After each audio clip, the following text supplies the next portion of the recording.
In May 1453, prostitutes from the streets of Segovia stood before bishops and nobles in an ecclesiastical court. Their mission? To testify that they had successfully bedded the Prince of Castile, the future King Henry IV. This wasn't a scandal being exposed, this was the prince's own defence strategy. Meanwhile, in the same courtroom, Princess Blanche of Navarre was forced to undergo a physical examination by church matrons. After 13 years of marriage to one of Europe's most powerful princes, she had to prove she was still a virgin. The bishops confirmed it. Not once in over 4,000 nights had her husband touched her. This wasn't happening in some backwater court. This was the royal tribunal of Castile, one of medieval Europe's rising powers. And the man at the centre of it all wasn't denying his failure. He was using it as evidence. Henry claimed he could perform with prostitutes, but not with his wife. His explanation? Witchcraft. A curse that affected him only in the marriage bed. The official record would call it impotentia ex maleficio, impotence by sorcery. But here's what the records don't capture. This trial would trigger a chain of events that would tear Castile apart, spark a succession war, and ultimately bring Isabella and Ferdinand to power, changing the course of world history. To understand how a prince ends up in court with prostitutes defending his manhood, we need to step back to 1436. Europe's kingdoms were chess pieces, and marriage was the ultimate diplomatic move. Castile and Navarre had been bleeding each other dry in border conflicts.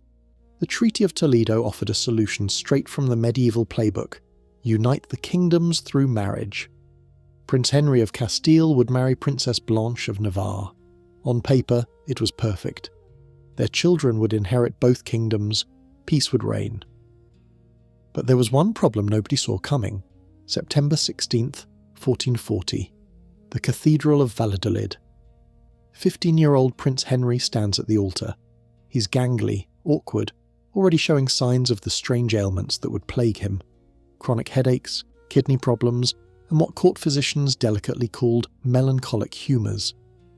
Across from him stands 16-year-old Blanche. She's everything a medieval princess should be, educated, poised, from the sophisticated French-descended house of Ivre. She speaks 4 languages. She's been trained since childhood to be a queen. The ceremony's magnificent. Cardinal Juan de Cervantes himself officiates. Gold thread glimmers on every surface. The combined nobility of 2 kingdoms fills the cathedral. Blanche's mother, Queen Blanche I of Navarre, watches with satisfaction. This marriage is her diplomatic masterpiece. But then comes the wedding night. Here's where medieval royal marriages got deeply uncomfortable by modern standards. This wasn't a private affair. Royal consummation was practically a state event. Nobles, bishops, physicians, and ladies of the court would gather outside the bedchamber. Some would even remain inside, witnesses to ensure the marriage was legally binding through physical union.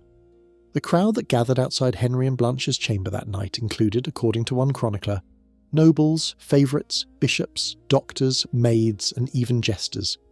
They waited for the traditional display of bloodied sheets that would confirm the marriage was complete. They waited all night. By morning, the whispers had started. The prince had been unable to perform. Some said he'd frozen with terror at the crowd of witnesses. Others noticed how he'd barely looked at his bride during the ceremony. The physicians were called in to examine both parties. Their conclusion was diplomatically vague. The union remains incomplete. Queen Blanche, though, tried to smooth things over. These things happened with young couples, she assured the court. Give them time. But she had to return to Navarre, leaving her daughter in an increasingly hostile foreign court. Within a year, she was dead, possibly poisoned, though nothing was ever proven. Young Blanche was now alone in Castile, married to a prince who wouldn't touch her. Meanwhile, across the Pyrenees, Blanche's father was already making new plans. John II of Aragon, yes, he ruled both Aragon and Navarre through his late wife, was the kind of medieval power player who would sacrifice anyone for political gain, including his own daughter. He'd already remarried to Juana Enriquez and had a new son, a boy named Ferdinand who would one day reshape Spain. But from Blanche's perspective in 1441, she didn't know she was already becoming expendable. For the next 12 years, Henry and Blanche lived out one of history's strangest royal marriages. They shared a palace, but not a bed. They appeared together at state functions, but exchanged barely a word. Blanche attended Mass every morning at dawn, praying for a miracle that never came. Henry spent his nights everywhere except with his wife. The court chronicler Alfonso de Palencia, writing years later, didn't mince words. Henry showed the most extreme abhorrence toward Blanche. But here's what doesn't add up. Henry wasn't abstaining from women entirely. The prince had a confessor, and that confessor left us a remarkable record. He repeatedly had to admonish Henry to stop visiting any bed other than your marital one. The future king was actively sleeping with other women while his wife remained untouched. Servants whispered about late-night visits to certain chambers. Guards were paid to look the other way when carriages arrived at side entrances. By 1445, 5 years into the marriage, desperation was setting in. The treatments Henry tried ranged from the medical to the mystical to the absolutely bizarre. Italian physicians were summoned at enormous expense. They prescribed potions made from ground rhinoceros horn, which had to be smuggled from Africa at tremendous cost. Henry drank them dutifully. Nothing. Then came the aphrodisiacs. Court records show purchases of massive quantities of cinnamon, ginger, and something called dragon's blood. Actually tree resin, but marketed as a miracle cure. Henry consumed so much that courtiers reported he reeked of spices. Still nothing. The treatments got progressively more extreme. One account describes Henry applying caustic ointments to his genitals that left him with chemical burns so severe he couldn't ride a horse for weeks. Another chronicle, and this is where it gets truly disturbing, claims Henry would lie naked on top of Blanche, while servants flogged his buttocks until they bled, hoping pain might provoke arousal. Imagine being Princess Blanche during these sessions, a teenage girl raised in the cultured court of Navarre, now subjected to these humiliating medical experiments. She had to participate in these attempts while maintaining the facade of royal dignity in public. But here's the detail that changes everything. Blanche wasn't passive in this situation. In 1447, she did something unexpected. The letter was discovered in the Vatican Secret Archives only in 1898. Dated March 1447, written in Blanche's own hand to Pope Nicholas V. She wasn't asking for an annulment, she was asking for intervention. "Most Holy Father," she wrote, "I fear not for my soul, but for my husband's. There are those in this court who whisper of dark practices, of ceremonies conducted at midnight, of pacts made with forces that should not be named. I beg your holiness to send your most trusted investigators." She was accusing someone of literally cursing her marriage. The Pope never responded, or if he did, the letter was destroyed.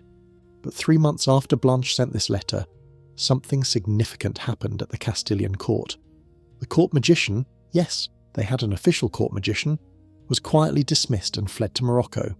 His rooms were searched and immediately sealed. Whatever was found inside was burned in the courtyard while priests chanted exorcism prayers. Was Henry actually cursed? From a modern perspective, of course not. But in the 15th century, this was a legally valid explanation. More importantly, it gave everyone an out. Henry could claim he wasn't naturally impotent, just supernaturally prevented from consummating this specific marriage. The church could grant an annulment without establishing a precedent that might threaten other royal marriages. And Blanche, well, Blanche's opinion was about to stop mattering entirely, because by 1451, the political ground had completely shifted. Blanche's father, John II, was now at war with his own son, Blanche's brother Charles, Prince of Viana. And Castile had chosen sides. They backed Charles against John, which meant Blanche went from being a diplomatic bridge to being the daughter of an enemy. The timing of what happened next was no coincidence. In January 1453, just months after Castilian forces had openly supported Prince Charles against John II, Henry formally petitioned for annulment. The woman who had been his wife for 13 years was now a political liability that needed to be removed. But Henry couldn't just discard her. This required legal justification. Canon law was clear. A marriage could only be annulled for specific reasons. Non-consummation was one of them, but you had to prove it. Which brings us back to that courtroom in Segovia. May 3rd, 1453. The ecclesiastical court convenes in the Cathedral of Segovia. Presiding is Bishop Luis Vasquez de Acuña, carefully chosen for his loyalty to Prince Henry. The gallery is packed with nobility, all pretending they're there for religious purposes, all actually there for the most sensational trial of the century. Blanche enters first, 29 years old, still beautiful despite years of humiliation, wearing a simple black dress that emphasizes her dignity. She's made to stand, not sit, before the tribunal. The first question is brutal in its directness. Do you swear before God and these witnesses that you remain virgin and untouched? I so swear. But swearing wasn't enough. The court appointed a panel of matrons, older noble women considered beyond reproach, to conduct a physical examination. Blanche was taken to a side chamber. We don't have details of what happened inside, thankfully, but we know the conclusion. The matrons confirmed to the court that the Princess of Navarre, after 13 years of marriage, showed all the physical signs of virginity. One of the matrons later wrote in her private journal, "The princess bore this trial with such grace that we who examined her wept." Then came Henry's turn, but the Prince of Asturias had orchestrated something unprecedented. Instead of defending himself against the charge of impotence, he would prove selective impotence. Enter the prostitutes of Segovia. We know 3 of their names from court records: Maria la Flores, Catalina de Sandoval, and Beatriz called La Portuguesa. These weren't random streetwalkers. These were established courtesans who serviced the nobility, women who understood discretion and politics. Each testified separately, but their stories aligned perfectly. Too perfectly, some observers noted. Maria la Flores spoke first. The court recorder, clearly uncomfortable, abbreviated her testimony in the official record, but other witnesses recorded more details. She described encounters with the prince in graphic detail, times, places, specific acts that proved his capability. She mentioned a birthmark on his thigh that only an intimate partner would know. Catalina de Sandoval went further. She brought receipts, actual documentation of payments received from the royal treasury for services to the household. The implications were clear. This wasn't a secret. The crown was officially paying for the prince's extramarital activities. But it was Beatriz la Portuguesa who delivered the killing blow. She testified that the prince had explicitly told her, during one of their encounters, that he felt free and capable with anyone except his wife. That with Blanche it was as if iron chains bound his desires. The prosecution, if you can call it that in a trial where everyone wanted the same outcome, presented this as evidence of supernatural interference. Only sorcery could explain such selective dysfunction. Bishop Vasquez de Acuña had heard enough. But there was one more witness to call, a surprise that Henry had kept in reserve. The courtroom doors opened, and in walked Íñigo López de Mendoza, the Marquis of Santillana, one of the most respected nobles in Castile, a man whose word was considered unimpeachable. He carried with him a sealed document. "Your Excellency," he addressed the bishop, "I come bearing testimony from someone who cannot appear before this court, but whose words carry grave import." He broke the seal and read aloud. The testimony was from Fernand Pérez de Guzmán, Henry's own physician for the past 10 years. The doctor, now on his deathbed, he would die 2 weeks after the trial, had written a detailed medical account. According to Dr. Pérez de Guzmán, he had examined the prince multiple times. His conclusion: Henry suffered from what he called mal de atadura, literally the ailment of binding. In modern terms, he was describing psychological erectile dysfunction, but with a medieval twist. The doctor claimed to have found physical evidence of cursing, unexplained scars on Henry's lower abdomen that formed patterns, unusual discoloration of the skin that appeared and disappeared with the moon's phases. But here's where the testimony got truly strange. The doctor claimed that in 1445 he had been approached by a mysterious figure offering to cure the prince for a price. This person, described only as a woman of Eastern appearance, had given him a vial of liquid to slip into Henry's wine. The doctor had refused and reported the incident to the prince, but nothing had been done. He theorised that someone else in the court might have accepted a similar offer. Modern historians have debated this testimony endlessly. Was the doctor coerced? Bribed? Or was he a true believer who genuinely thought his prince was cursed? We'll never know. But in that courtroom in 1453, his words carried the weight of medical authority. The bishop retired to consider his verdict. It took him exactly 1 hour to return with the decision that everyone expected. "By the authority vested in me by Holy Mother Church," Bishop Vasquez de Acuña proclaimed, "I declare this marriage null and void, having never been consummated due to perpetual impediment caused by maleficium, evil sorcery." But he wasn't done. Furthermore, we declare that Prince Henry, having proven his natural capability through credible testimony, is free to remarry once proper. Dispensation is obtained from His Holiness. The courtroom erupted. Some nobles cheered. They were already thinking about new marriage alliances. Others sat in shocked silence at what they'd just witnessed. Blanche of Navarre said nothing. She stood, curtsied to the bishop, and walked out of the cathedral with her small retinue. One witness wrote that she looked like a woman walking to her execution. She wasn't far wrong. Within hours of the verdict, Blanche was technically no longer Princess of Asturias. Her servants were already packing her belongings. The jewels that had been wedding gifts were confiscated. They belonged to the Crown of Castile, not to her. She was allowed to keep only what she'd brought from Navarre 13 years ago. But Navarre wasn't the safe haven she might have hoped for. Her father, John II, was furious. Not at the insult to his daughter, but at the political implications. Castile had just publicly humiliated his family while supporting his rebellious son. When Blanche arrived at the Navarrese border in June 1453, she wasn't welcomed home. She was arrested. John II accused his own daughter of treason for conspiring with the Prince of Viana. Her own brother. The evidence? Letters she'd written expressing sympathy for Charles's cause. The real reason? With Blanche's marriage annulled, she was technically next in line for the Navarrese throne after Charles. John II had other plans for that throne, plans that involved his new wife and son. Blanche was imprisoned in Olite Castle, the same castle where she'd spent her childhood. The windows of her cell overlooked the gardens where she'd played as a little girl. The irony wasn't lost on anyone. Meanwhile, back in Castile, Henry wasted no time. By July, ambassadors were already in Lisbon negotiating his next marriage. The bride, Joan of Portugal, sister of King Afonso V. The Portuguese were sceptical. They'd heard about the annulment trial. They demanded special terms. The marriage contract, finalised in early 1454, was unlike any other royal marriage agreement of the time.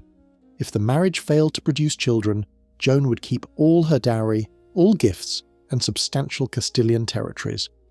If Henry proved impotent again, she could return to Portugal with no shame attached to her name. The Portuguese even insisted on a clause that if accusations of witchcraft were made, Portuguese physicians would have equal say in any investigation. They knew exactly what they were getting into, but here's what nobody expected. The marriage worked. Sort of. Henry IV married Joan of Portugal in May 1455. The wedding night was carefully managed.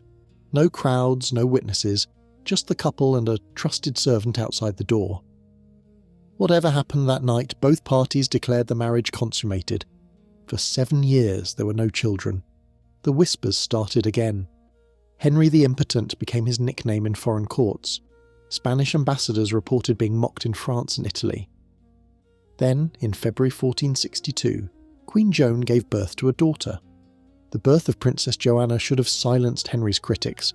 Finally, proof that the king could father children. The court celebrated for a week. Henry proudly presented his daughter to the nobles who swore allegiance to her as heir to Castile. But the rumours started almost immediately. Queen Joan had grown close to a young courtier named Beltran de la Cueva, devastatingly handsome, politically ambitious, and constantly at the Queen's side. Henry himself had promoted Beltran, making him Count of Ledesma, giving him unprecedented access to the royal apartments. The timeline was suspicious. Beltran had been appointed to the Queen's household exactly 9 months before Joanna's birth. Courtiers who did the math started whispering. Soon those whispers had a name for the young princess, La Beltraneja, literally Beltran's little girl. Henry's reaction was telling. Instead of punishing those who spread these rumours, he rewarded Beltran with more titles and land. It was as if he was grateful to the man.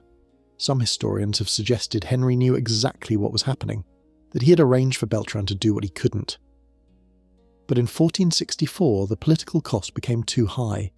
A confederation of nobles, led by Henry's former favourite Juan Pacheco, demanded proof of Joanna's legitimacy. Their evidence was devastating. Testimony from servants who claimed the king and queen never shared a bed, witnesses who'd seen Beltran leaving the queen's chambers at dawn, and most damning of all, a letter from the Archbishop of Toledo stating he could not, in good conscience, support Joanna's claim to the throne. They gave Henry an ultimatum: disinherit Joanna or face civil war. The king's response shocked everyone. At the representation of Burgos in 1464, Henry publicly questioned his own daughter's paternity. he agreed to name his half-brother Alfonso as his heir instead. He even proposed that young Alfonso should marry Joanna when she came of age, a bizarre attempt to legitimise her through marriage to the rightful heir. But it wasn't enough for the rebels. On June 5, 1465, they staged one of the most theatrical political protests in history. Outside the walls of Avila, they built a wooden platform. On it, they placed a life-sized effigy of Henry IV, dressed in royal robes, crown on its head, sceptre in its hand. A herald read out a list of charges against the king. With each charge, a piece of royal regalia was removed from the effigy. For failing to provide justice to his people, they removed the sword. For corrupting the nobility with unworthy favourites, they removed the sceptre. For his unnatural sins and inability to produce a legitimate heir, they removed the crown. Finally, they kicked the effigy off the platform. It tumbled into the dust as the crowd cheered. They immediately crowned 11-year-old Alfonso as King of Castile. The country descended into civil war. For 3 years, Castile had 2 kings. Henry IV controlled the centre and south. Alfonso's supporters held the north. Battles were fought, towns changed hands, but neither side could claim total victory. Then, in July 1468, Alfonso died suddenly. He was only 14. The official cause was plague, but poison was suspected. With Alfonso dead, the rebels needed a new candidate. They turned to Alfonso's sister Isabella. Isabella was everything Henry IV wasn't. Decisive, charismatic, and unquestionably legitimate. But she was also smart. Instead of immediately claiming the throne, she negotiated. The Treaty of Torres de Guisando, signed in September 1468, was a masterpiece of political manoeuvring. Henry recognised Isabella as his heir, effectively disinheriting his daughter Joanna. In return, Isabella agreed not to marry without Henry's permission. She broke that promise within a year, secretly marrying Ferdinand of Aragon in 1469. Henry was furious and tried to reinstate Joanna as his heir, but it was too late. The die was cast. When Henry IV died in December 1474, Isabella immediately proclaimed herself Queen of Castile. Joanna's supporters, backed by Portugal, disputed the claim. The War of the Castilian Succession began, but public opinion had already turned. The story of Henry's impotence, the annulment trial, the prostitute's testimony, it all combined to make Joanna's legitimacy questionable. Isabella's propaganda machine constantly reminded people that Joanna was La Beltraneja, daughter of an adulterous queen and her lover, not the rightful heir. The war lasted 5 years. When it ended with the Treaty of Alcazovas in 1479, Isabella was recognised as Queen of Castile. Joanna, now 17, was given a choice: marry Isabella's 1-year-old son and wait 16 years to be queen consort or enter a convent. She chose the convent. For the rest of her life, she lived until 1530. She signed her letters, Joanna, the legitimate Queen of Castile. Nobody listened. But what happened to Blanche of Navarre, the woman at the centre of the original scandal? After the annulment, Blanche spent 10 years as her father's prisoner.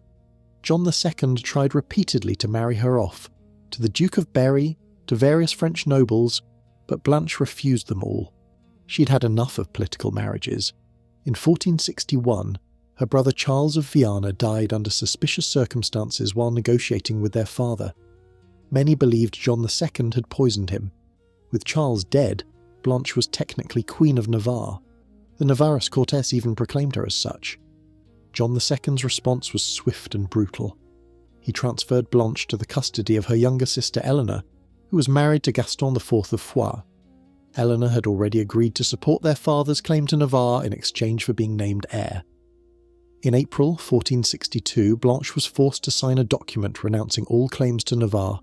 She immediately repudiated it, sending secret letters to Henry IV, her former husband, begging for intervention. In a tragic irony, she offered to name Henry her heir if he would rescue her. Henry did nothing. On December 2nd, 1464, Blanche died in captivity at Orthez Castle in Béarn. She was 39 years old. The official cause was recorded as fever, but contemporaries assumed poison. Her sister Eleanor inherited her claim to Navarre. Eleanor's descendants would rule until Navarre was eventually absorbed by France. Blanche was buried in a small ceremony with no royal honours. The woman who had been Princess of Asturias, rightful Queen of Navarre, died as a political prisoner. Her tomb was later destroyed during the French Revolution. Today, no monument marks her grave. Joanna herself lived until 1530, 56 years after her father's death. She spent those years in the convent of Santa Clara in Coimbra, Portugal. She never stopped claiming her rightful title. Every letter, every document she signed bore the same words: Joanna, by the grace of God, Queen of Castile. Visitors to the convent reported that she kept a portrait of her father in her cell. Not her mother, who had fled to Portugal and bore 2 illegitimate children with a lover. Not Beltran de la Cueva, who might have been her biological father. But Henry IV, the impotent king who had acknowledged her as his daughter and then abandoned her for political survival. The annulment trial of Henry IV and Blanche of Navarre remains one of history's most intimate royal scandals.